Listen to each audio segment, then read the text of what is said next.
So, hi Tim, how are you? I'm doing all right. How are you, Claire? Brilliant, thank you. Tim, tell us a bit about yourself.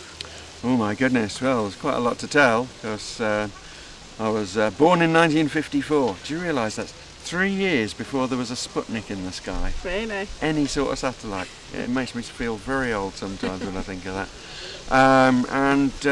When I was about 3 or 4, it's found that I'd got musical abilities, and so I went through some choirs, ended up spending 4 years in the choir here at Coventry Cathedral.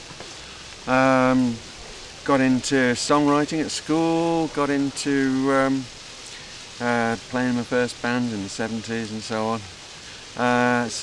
What band was that? The very first band I joined was a band called Blaze, Okay. a little club band, and then I joined a semi-pro band called Drops of Brandy. And Drops of Brandy split up to form basically my own band because we wanted to do our own material. We were called Paris. Okay. And so Paris existed for about 4 years or so. So if you get the idea that, you know, one way or another I've had music in my background for virtually all my life, you're probably not far from the truth. Cool. I've had the odd job along the way as well. Yeah. You know. In regards to obviously becoming a Christian, have you been a Christian all your life? I suppose you'd say in my younger life I probably thought I was a Christian because, you know, I'd brought up in an Anglican family and this sort of thing, been in the choir and, you know, been involved in church. But so far as actually committing your life to Jesus, being a Christian, that didn't happen until 1994. Okay. So it's about 18 years or so ago. And how do you feel, has that changed your life? It'd be surprising if it hadn't, wouldn't Yeah. it? Basically, it was through the depression of my first divorce, actually. Okay. And one way or another, the Lord drew me into a ministry called Christian Life Ministries. A lovely pastor who has just retired recently called Mike Bonner.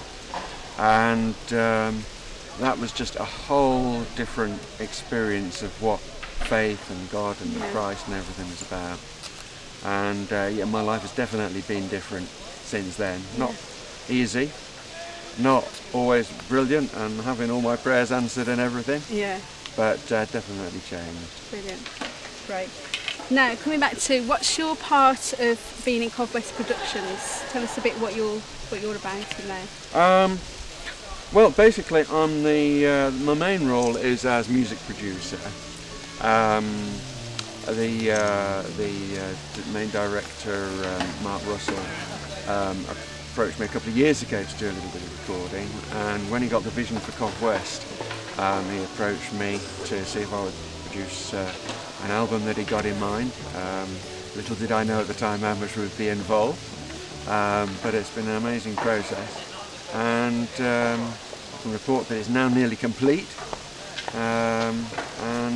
So very much the music side, but I also have a bit of a gift of a graphic designer, so I'm also doing some of the graphic artwork, and for example the album sleeve design will be by yours truly. Cool. What priorities do you give to your music talents? What priorities? Yeah.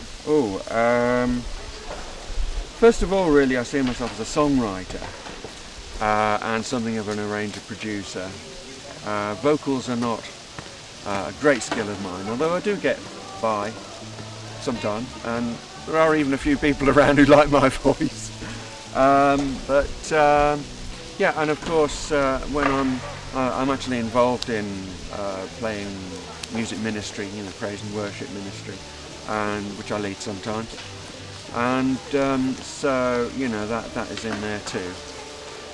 But primarily it's the creative side, the songwriting and the arranging, which is what I mainly do. And what do you consider the best of your composing and songwriting efforts so far? In one sense, the last thing that I've just done is always my best one, but certainly a highlight over the last few years has been an electronic project that I really believe the Spirit of God led me into, called Transmachine, and that is quite a unique project, and I'm hoping that CovWest will be involved in promoting that in the not too distant future. Awesome. Well, thanks for talking to us. My pleasure, Claire. Thank you.